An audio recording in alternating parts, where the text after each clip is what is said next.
Falegnameria Paludetto. Da più di 60 anni. Il legno su misura a casa tua. TG Plus News edizione di Venezia, buongiorno. In apertura del nostro notiziario La Cronaca. Nella serata di ieri, venerdì 1 settembre, si è verificato un incidente tecnico nei sotterranei dell'ospedale dell'Angelo di Mestre. Il personale di Veneta Sanitaria è infatti intervenuto per spegnere un principio di incendio in una cabina elettrica, dove ha preso fuoco un quadro di rifasamento. Al primo verificarsi del problema, i sensori antifumo e i sistemi di allarme antincendio, che hanno correttamente funzionato, hanno allertato la control room. L'intervento dei tecnici e degli elettricisti ha prontamente risolto il problema, mentre entrava in funzione il trasformatore di riserva, che ha subito ripristinato la fornitura elettrica alla struttura. Nessuna ricaduta si è quindi registrata sull'attività dell'ospedale. Presenti sul posto anche i vigili del fuoco. Parliamo di economia. Negli ultimi 10 anni è sceso di quasi 1 milione in Italia il numero dei giovani tra i 15 e i 34 anni. In Veneto ci sono 28.446 giovani in età lavorativa in meno rispetto a 10 anni fa. Questa contrazione nella fascia di età più produttiva della vita lavorativa sta arrecando grosse difficoltà alle aziende italiane. Molti imprenditori infatti faticano ad assumere personale, anche perché la platea degli under 34 pronta a entrare nel mercato del lavoro si sta progressivamente riducendo.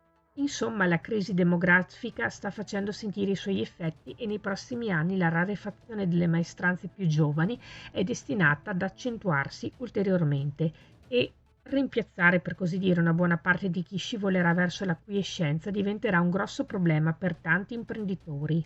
La denuncia è sollevata dall'ufficio studi della CGA di Mestre.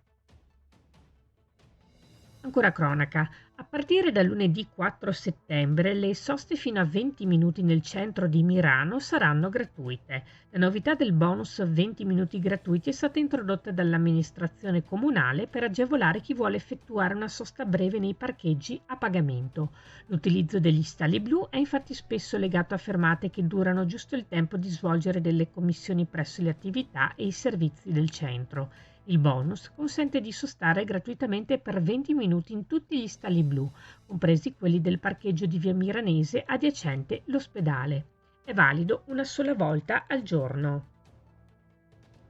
Apriamo ora la pagina della cultura e degli spettacoli. Mostra del Cinema di Venezia, quarta giornata. Sarà presentato il film italiano in concorso Adagio di Stefano Sollima con Tony Servillo, Pier Francesco Favino e Valerio Mastrandrea.